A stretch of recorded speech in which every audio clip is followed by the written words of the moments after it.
Good morning. Today we will deal with the electroencephalography and also the EEG during the sleep as well. Electroencephalogram is recording and interpretation as well of the electrical activity of the brain. Now, if you look at this, this is the electrical activity as it is said to be an electro, just like the electrocardiography, which is also an electrical activity. And this electrical activity belongs to the cerebrum, cortical areas particularly. So the EEG, or this term is used as an abbreviation for the electroencephalogram or electroencephalography. Now, just like the electrocardiograph, you need two electrodes, and these two electrodes are placed on the skull, because that is where under which we have the skull as well as the brain. Now, though any electrical activity is recorded between two electrodes, we have a lot of electrodes placed at various places on the skull, and the EEG is recorded. One more thing, just like the electrocardiogram, you can record on paper, or you can even see on the cathode ray oscilloscope. So EEG is also recorded on the polygraph or an EEG machine, cathode ray oscilloscope. However, the difference which is very evident is EEG is recorded in microvolts, while electrocardiogram will show waves that are just about a millivolt to 2 millivolts.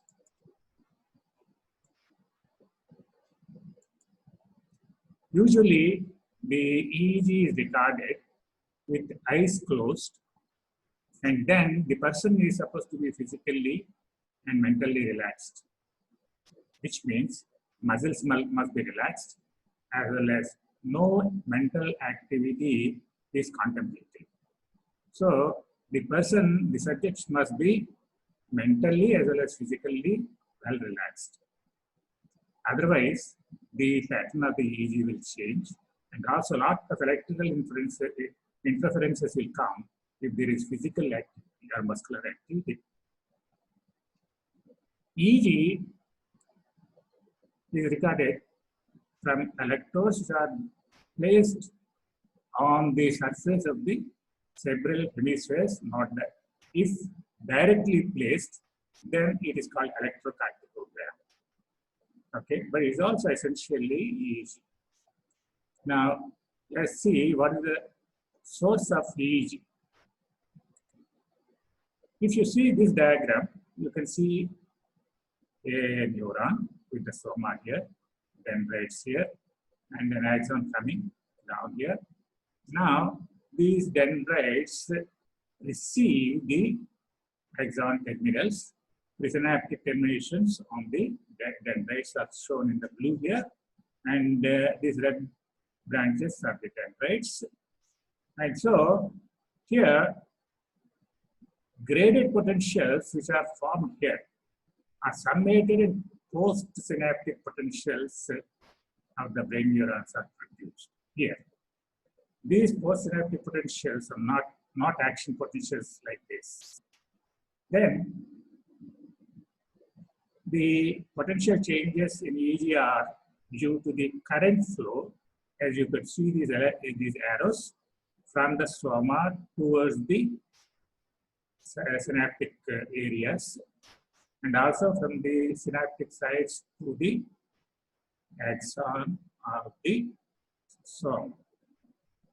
So here the current flow also is fluctuating. This current flow is also fluctuating.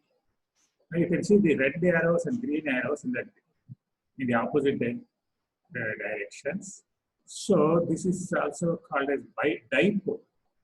And the electrical potential between them is fluctuating. And that's why you get these waves. So that is the source of EEG. Now, here, let us see what are the various waves, types of waves, which are usually seen in the electroencephalogram. Now, this diagram was taken from TAL. But here, this is more like a representative diagram than the actual record. And it is also easy to draw by the hand, even by the student in the examination. So, first to explain, I'm using this diagram. I'll also show you how the EEG might actually look like later. Then, EEG contains sequence of rhythmic waves. Of course, waves are rhythmic. And so there is a frequency. And of course, there is an amplitude as well. If you see these various waves, here you can see them fast, but the frequency is high. And if you see here, the frequency is less. Okay, the other are in between these two. And then, so there are two things that can vary. One is frequency, another is the amplitude. Now, beta waves, these are the ones in green. These beta waves frequency is about 15 to 30. Supposedly fast, supposedly quite fast. Then comes alpha waves, which are about 8 to 13 hertz per second. Hertz is per second. Then you have theta waves, which are slower than the alpha waves, but the amplitude is bigger. So theta waves are about 4 to 7 hertz in frequency. Delta waves are much slower, as much as 0.5 to 4 hertz. So here the frequency is quite low, but the amplitude is great.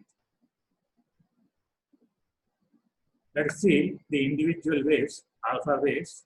Frequency we already mentioned, that is about 8 to 13 seconds. Voltage is about 50 to 100 microvolts. So as I earlier said, in the ECG, it is recorded in terms of millivolts. The QRS wave hardly comes about 1 or 2 millivolts. Now, these alpha waves are most prominent of the EEG, particularly when the person is awake. Now, usually, it is recorded when the eyes are closed. And you will also see them more commonly, more easily recordable from the occipital region, from the back here, and then the parietal regions, parieto-occipital regions. So, alpha waves are more common in the posterior areas of the cortex. Then, why do we keep the eyes closed? When we keep the eyes open, there is a large amount of sensory visual stimulation. So, by closing the eyes, that sensory part is eliminated, or sensory disturbance is eliminated. Then we also said they're mentally relaxed as well as physically as well. Now, if physically he is not relaxed, the muscle contracts will cause electrical interferences in between. Then, when we say mentally relaxed, what we are trying to say, the attention must be decreased. You don't pay attention. You see to that the subject does not pay attention to any given something, nor even he making any, say, calculations which are mental processes. Okay. Now, there is a phenomenon called synchronization is shown by the alpha waves. So this is more or less the actual record for the alpha waves. Now you can see one thing, there is a waxing and waning. That means the increase in the amplitude and decrease in the amplitude. And you can see this looks like one group. Okay, so these are the typical look of alpha waves, particularly when the eyes are closed and the person is mentally and physically at rest. So what you see is periodical waxing or increasing or waning, decreasing in the amplitudes. And this synchronization happened because of the influence that is produced by the neighboring units, which are showing the activity. So the activity of the neighboring units influences this, and the synchronization is produced. This diagram is from Jain. Now, again, this diagram is also from Jain. What you are showing here is alpha block. Alpha block, there are several names for this. Alerting response, arousal response, desynchronization, or alpha block. Now, what all it means is, if there is a sensory stimulus, here eyes are open. In this region, eyes are closed, and in this region, eyes are open. So you can see immediately the pattern is changed. Unlike these waves, the pattern is changed into small amplitude waves and irregular waves, and this is called desynchronization. And because the person also shows alertness when a sensory stimulus is given, and the desynchronization is produced. So you also call this as alerting response or arousal response. You can also see the person showing features of arousal. Obviously, if he is resting very nicely, you disturb him. Actually, he shows an arousal response. A response that shows he is aroused. Okay. Now, this is also alerts to any danger. Obviously, this is a very important phenomenon for providing the protection to the animal so that it is prepared for any danger that can come. So, and then why this is called alpha block? This is what is alpha, right? This is alpha. Now, this alpha is blocked here, and it looks the beta waves are produced. So you call alpha. Now, naturally, this is desynchronized. What is desynchronized? We have said it's changing to fast irregular low amplitude waves. Okay, so you also call this as desynchronization and alpha block. And this alpha block is produced because the reticular activating system is activated due to the sensory stimulation. Whatever sensation that goes from lower parts of the nervous system to the brain, in between the brainstem, you have reticular activating system which is activated. That allows the brain to receive the sensory stimulation, as well as the whole of the cortical region is also alerted. So this is the place which is providing the reason for producing this kind of response. As we have already said, we say reticular activating system. Yes, when there is a sudden disturbance in the sensory stimulation, you will find that the animal has to be alerted to protect itself from any attacking animal. So this alpha block is the alerting or arousal response, and why it is called desynchronization we have described, and why it's called alpha block also we have mentioned. Next, we go to the beta waves. And the beta waves are actually much less in voltage. If you see,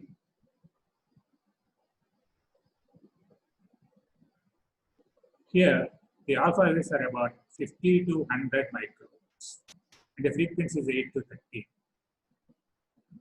Here, the voltage is very small, 5 to 10 microvolts is the voltage or amplitude, and the frequency is of course higher, something like 14 to 15 to 30 seconds, 30 per second.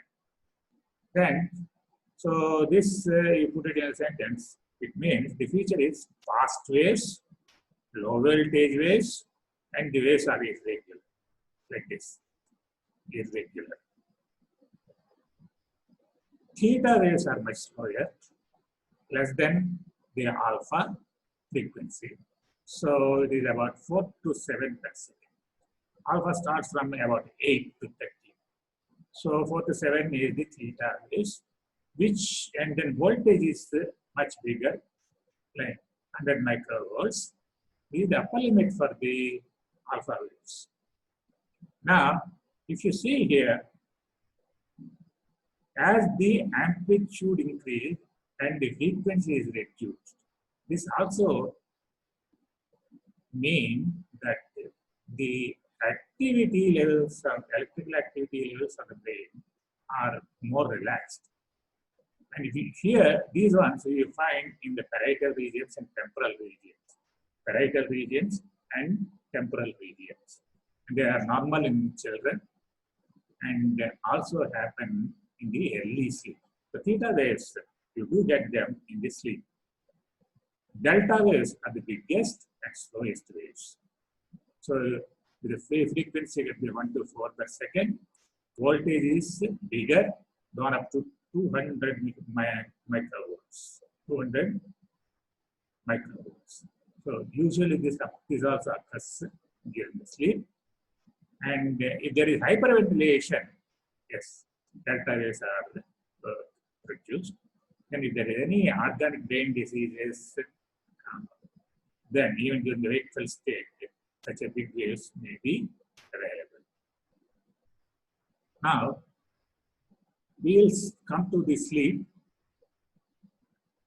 Sleep is a resting state, and bodily functions are not only rested, and the consciousness will decrease, and power of will, that is the voluntary willingness to do something, the power of will is also suspended during the sleep. That means the body does not respond to a stimulus, sensory stimulus easily, unless the stimulus is very strong. So, if the person is sleeping, you do really have to slap him to wake him up. Now, general body activity is also when we say body activity, we're talking about the metabolic rate is also reduced. So that also refers to the resting state. Then here, the critical activity to event. That means if there is some sensory stimulus, the response also is specific and critical for the survival. Unless the animal is simply sleeping and there is a danger approaching it, then naturally it has to succumb to the attack. So this thing will have to be reversed and can be aroused by sensory stimulation. 6 to 8 hours approximately in a day is spent in this sleep. So you need at least 6 hours of sleep per day. 8 hours is quite common. And it is also, sleep duration is also more for women compared to men, maybe about half an hour or so. Physiological changes that occur during the sleep. As we said, this is a resting state. If my heart rate is decreased, cardiac output is decreased, blood pressure is decreased, blood volume is increased. And that is because the plasma becomes diluted because of the addition of fluid from cells to plasma cell. So blood volume may be increased. BMR, basal metabolic rate, definitely is decreased. So because of the BMR is reduced, oxygen consumption is decreased, so ventilation is also reduced. Another thing is urine output. Yes, if it continues just like that during the daytime, then during the sleep, it will continue, urine output will have to continue, but then if the volume is more, he has to get up from the sleep more often. So volume of the urine output is decreased, and so concentration increases. Secretions may increase. Salivary secretions, lacrimal secretions decrease, but sweating may increase. Sweating may increase. muscles show less tone. During the sleep, there is less tone and their muscles are relaxed. Eyes of the sleep, they are closed by the eyelids. Pupil is constricted. Eyeballs roll up and out. Eyeballs roll up and out. And then, when you come to nervous system, the EEG pattern of waves will change also. Then reflexes, deep reflexes are reduced, but superficial reflexes, they remain the same. Vasomotor reflexes are brisk. Light reflex is retained. Now this means reflexes respond differently depending upon their nature. So some are as it is, some are more brisk, some are reduced, etc. Now, we'll see the types of sleep now. If you look at this abbreviation REM, this refers to rapid eye movement, REM. This is one variety of sleep, REM sleep. So what is not REM is non-rapid eye movement sleep, NREM sleep. Though the time duration expected in this is much more as compared to this.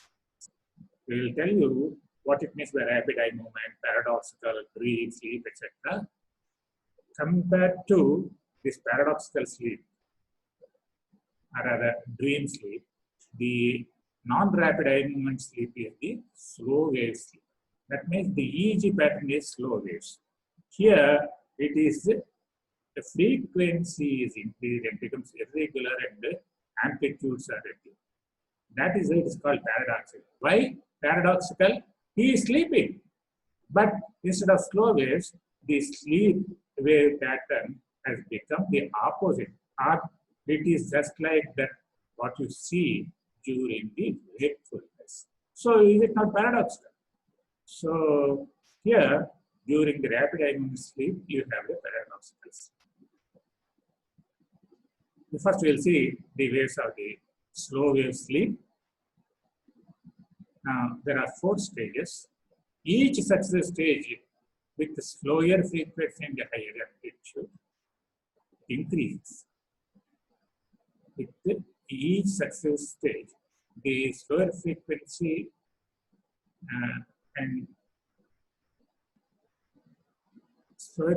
become less frequent, and so the rate is decreased.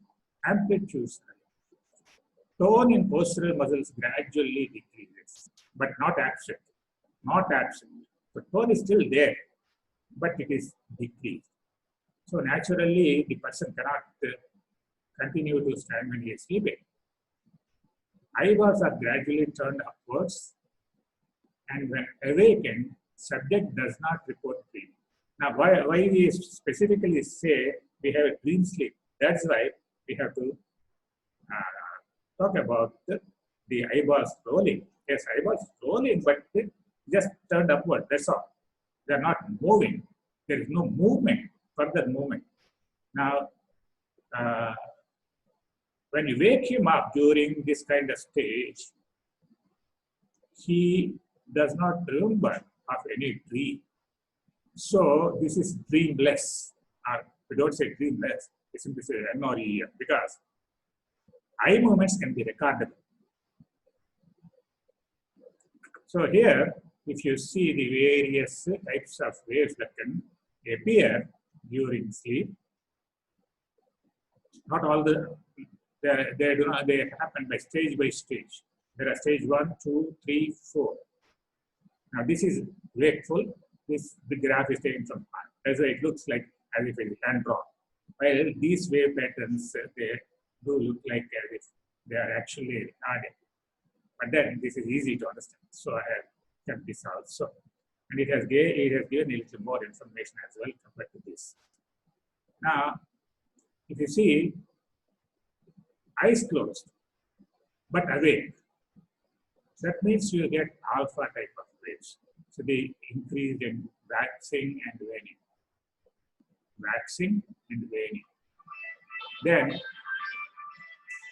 when he starts to go to sleep, you will see the stage 1. Stage 1.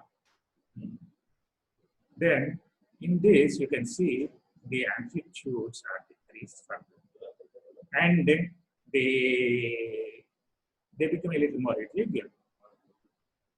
Okay, so you can see the amplitudes are decreased. In here they are much less than this.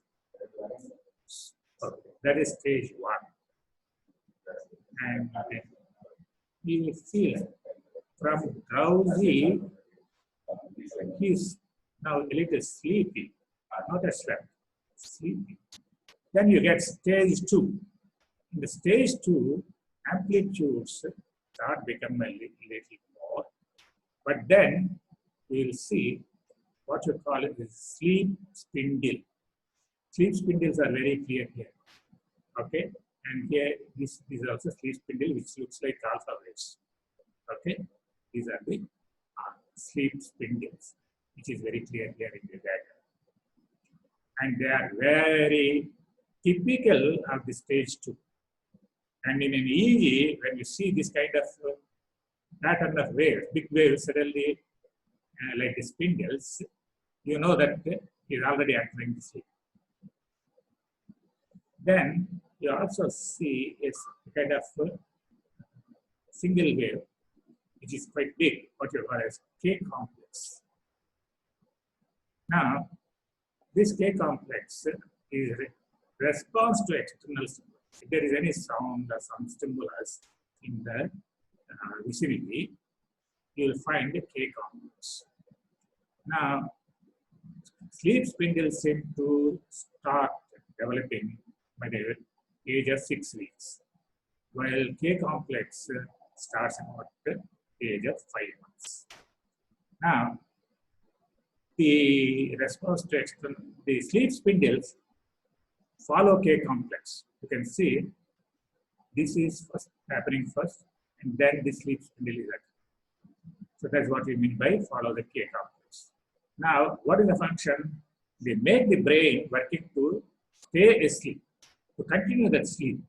So for continuing the sleep, you need the sleep spindles and the K complex. So after that, stage 3. Stage 3 you can see something like theta. And you can see further bigger waves in the stage 4. So here he is sleeping very sound. He is not only slow wave sleep, but very sound sleep as well. So this of course is very clear in its frequency, but here you can see amplitudes are the biggest, and comparatively the frequency is lesser. Okay, not as clearly shown as here. So this is about the NREM sleep, or non-rapid eye movement sleep. So that means there is no rapid eye movements in this kind of sleep, and it is also called slow sleep. And around this area, you can call it as a sound sleep. Then what is the physiological significance? During the slow wave sleep, you can say the tissue damage repair goes up. And you will also find that the pulsatile release of the growth hormone secretion, gonadotropin secretion increase. So this growth hormone particularly will be helpful in restoring the damaged tissue. Decrease in blood pressure, heart rate, respiration, etc. As we had earlier described for sleep, because in the slow sleep, the metabolic rate is decreased, so you'll find all these things decrease. And as we have just now said, this period is the resting period and for the metabolic restoration. So what it has lost will now try to recuperate. Now we'll come to the paradoxical or REM and dream sleep. Now, first thing is, EEG shows desynchronous pattern. Okay, we'll come to that last. refers to the paradox. Now, saccadic eye movements. That means the eyeballs move to the side and come back slowly to the same position. We will find the small movements, jerky movements, but fast movements occur for the eyeballs. So the eyeballs are moving in a typical pattern, what we call the saccadic eye movements. Now, in some places it was described that if the eyeball is moving from medial side to the lateral side and back and forth, maybe he was having a dream of watching tennis. And so the eyeballs are moving along with the ball from one side to the other. Yes. So anyway, the movements may not be that very ideal, but they essentially are related to watching the dream, or the images of the dream are watched during this state, and these eyeball movements are associated with it. So you call them rapid eye movements. So in the description of the NREM sleep, we have not shown anything called eye movement, rapid eye movements. Okay, except rolling of the eyeball up and down. Then, if you look at this part, EEG shows desynchronized pattern. We already described what is desynchronized pattern. From relatively slow and high amplitude pattern of waves, the waves become irregular, fast, and have smaller amplitude. So that's what is desynchronized. So, as the person is still sleeping, but shows a pattern of EEG that is more common in the wakeful state. That's why we call this as paradoxic. Then, as I said, a dream sleep. This is the time when you get the dreams. Now, suppose you wake up a person at the end of that. At the end of the end of this period. So if this is the desynchronized pattern, once it is over, around this last stages, you wake him up and he will tell you that he was having a dream. So the REM sleep is associated with the dreaming. 80 to 90% of time, he will say, yes, I was dreaming. If you wake him up somewhere at the latter parts of the REM sleep, he will report that he was dreaming. So here, this is the part we have seen earlier. This is what I have added here. And this part is not shown in this graph of Jain. This is the false graph. Okay, so if you see here, this is like desynchronization. But there is some spikes which are called PGO spikes. So PGO waves means ponto, geniculo, occipital waves. So the PGO refers to that area related. They occur in the REM sleep only, not in the NREM sleep. They occur during the sleep and immediately before going to REM sleep. So this PGO spike is occurring just before or during the REM sleep.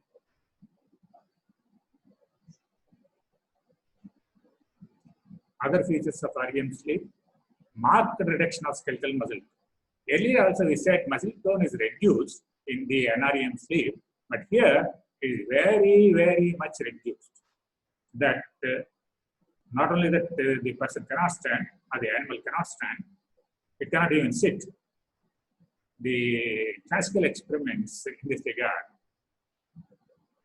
placed a large brick in a small pond, and the brick is, the upper surface is projecting out of the water. A cat is placed on the brick. A cat is placed on the brick, So upper part is still dry because it is not submerged in the water. And when this cat is sleeping, now as long as it is slow wave sleep, well, it can still be in the sitting position when it is sleeping. But once it enters REM sleep, muscle tone is reduced so much that it falls into the water. And this experiment was actually for the purpose of what happens, what is the role of REM sleep? What happens? Is it required by the person or the animal or not? That is what is tested in that particular experiment. Okay, now REM sleep, you'll find blood pressure, heart rates, and respiratory rates may increase. In slow wave sleeps, they reduce, and there is an irregularity also. Then some of the people may show grinding of the teeth. Grinding of the teeth is called bruxism. Another thing, this activity is experienced early in the morning by almost everybody.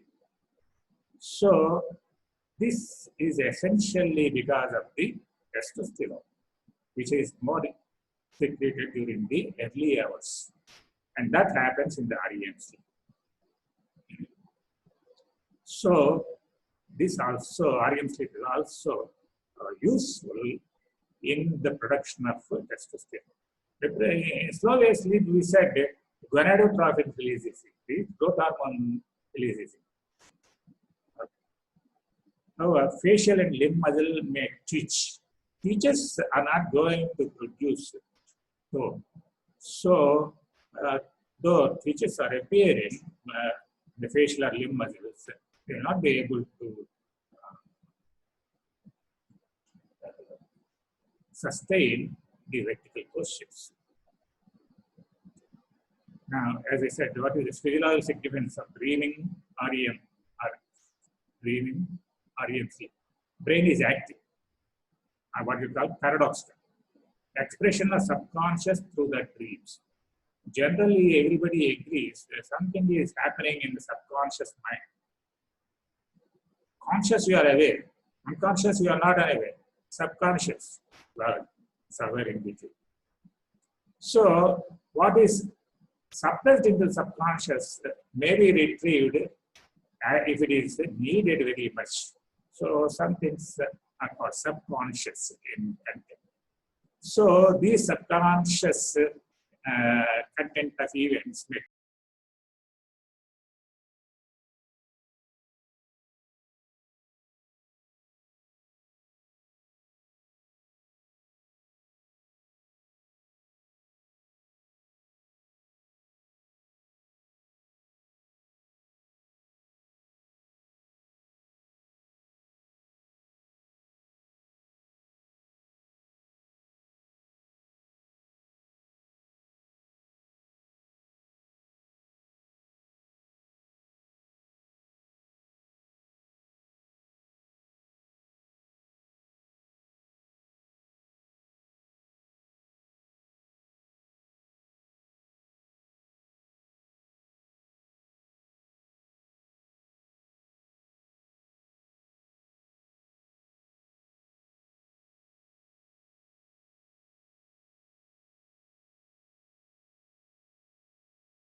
let's see the physiological significance of dream sleep.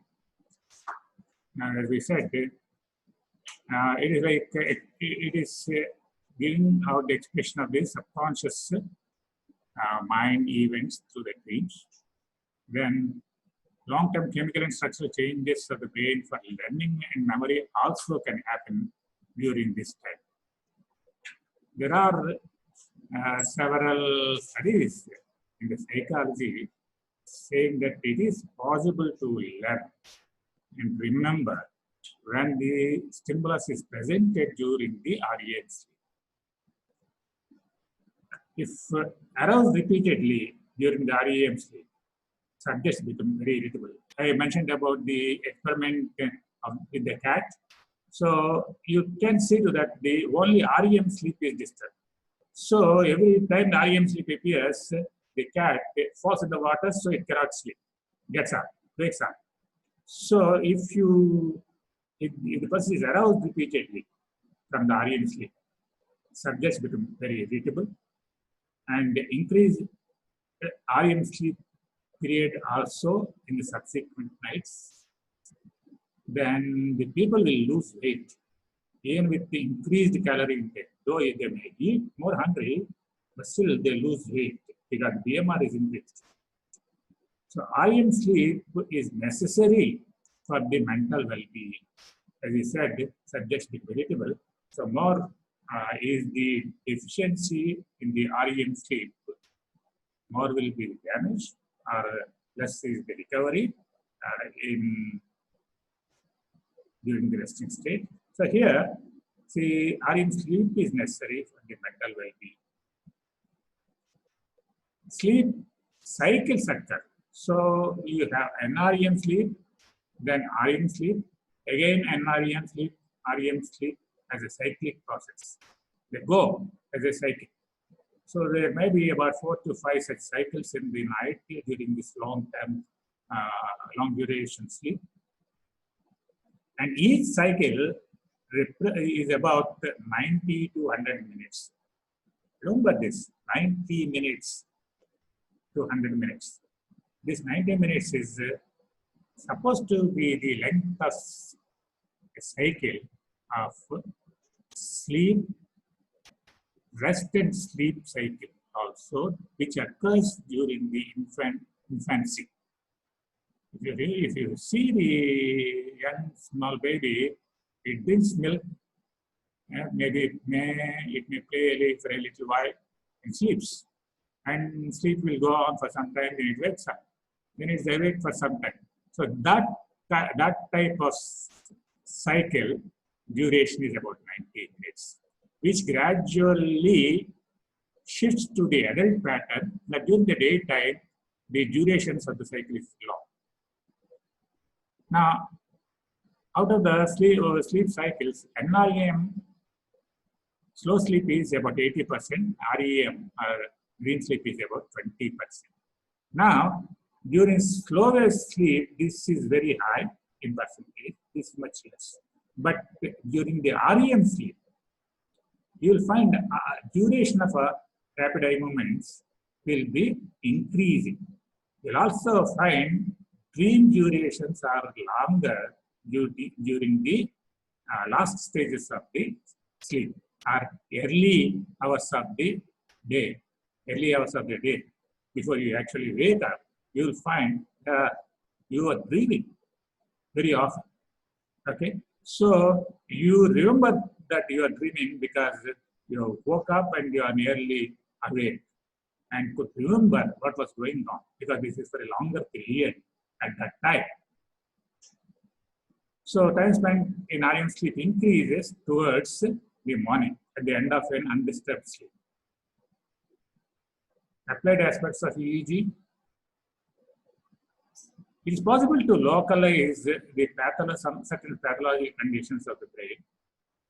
The hematomas, subdural hematomas, accumulation of fluid, maybe due to the trauma or tumors, can be localized. So when this happens, the EEG is decreased over this area. Then if there are cortical lesions, then may be irregular or slow waves. Metabolic abnormalities and degenerative disorders also affect EEG. And of course, finally, to confirm the brain death, EEG is required to show that the wave pattern is simply flat, horizontal line. So there is no electrical activity of the brain. That confirms the brain death. Then we are also see epilepsy. So it is possible to diagnose the epilepsy and confirm the epilepsy rather through seeing the wave patterns of the EEG. In the epilepsy, there is often loss of consciousness, or at least reduced consciousness, and there are abnormal movements, repeatedly occurring movements occur, and they are not under control of the individual. And this occurs because of the large waves in the brain that may even appear in the EEG. We have grand mal epilepsy, petit mal epilepsy, psychomotor epilepsy, three varieties. Grand and petit. Grand is big, petit is small, virtually. So, in the grand mal epilepsy, the pattern is slightly different. Petit mal epilepsy differs from the grand mal, and psychomotor is altogether different. Now, in the grand mal epilepsy, consciousness is lost, and there was no aura. What is aura? They see sometimes flashes of light or sudden sounds, etc. And that's what you call aura. Sometimes before an attack, in certain cases, aura can appear. And he says, in grand mal epilepsy, there is no aura. Then convulsions, of course. Consciousness is lost. Convulsions appear. And that means tonic muscle contractions occur with clonic jerks. So tonic muscle contraction means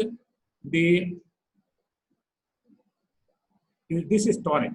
Now, if it is clonic, this is clonic jerk. Now, EEG is generally high voltage, as much as 1000 microvolts or 1 millivolt, which is very large. Now, slow waves preceded by spike at each jerk. Now, slow wave, this is the slow wave, and this is the spike.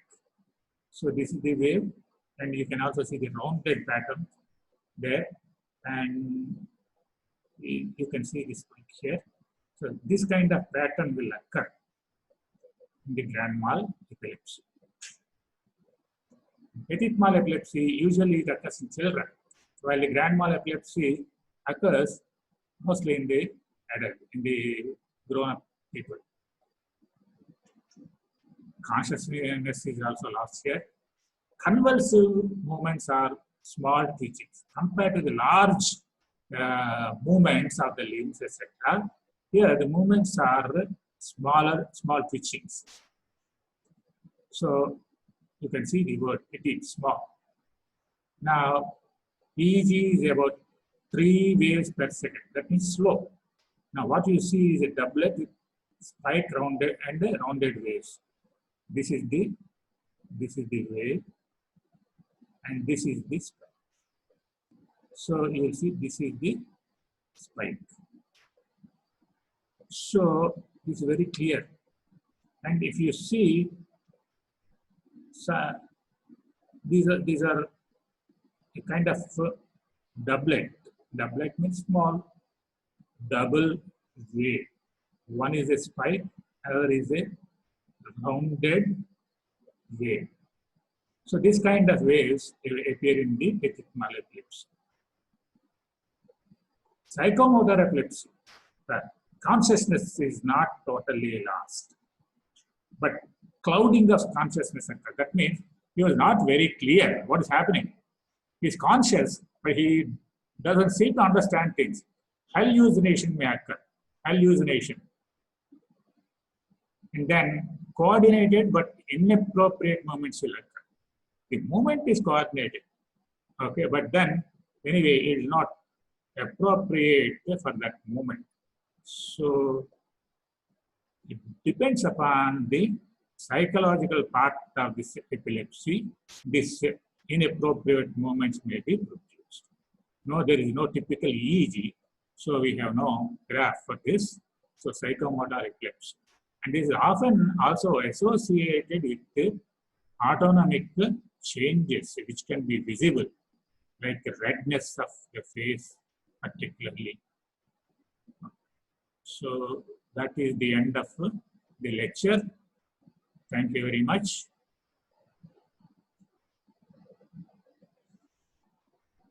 Okay,